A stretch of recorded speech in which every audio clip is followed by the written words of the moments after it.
Yale walifanyiwa Kalonzo Musyoka Nyayo haikuwa mzuri. Kalonzo angeruhusiwa hata angetoa speech kidogo, angeongea kwa mazishi ya baba. Kwa sababu gani?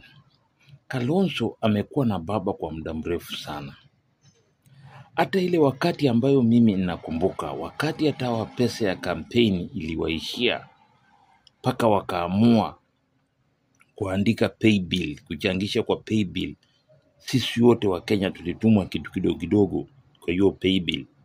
Hakuna mtu mwingine aliruhusu kuinua pay bill juu isipokuwa Kalonzo Musyoka aliinua hiyo pay bill juu.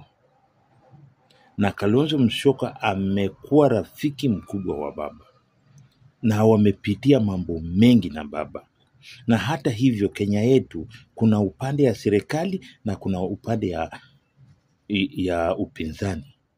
Kama kuongea kwa mazungumzo ya kitaifa, lazima kiongozi wa serikali akue na kiongozi ya upinzani pia akue. Na tukiangalia baba alikuwa upinzani kwa muda mrefu. Sasa wangeruhusu kiongozi pia wa upinzani ambayo ni Kalonzo Musyoka angeongea. Hiyo ni makosa kumnyima Kalonzo Musyoka kuongea.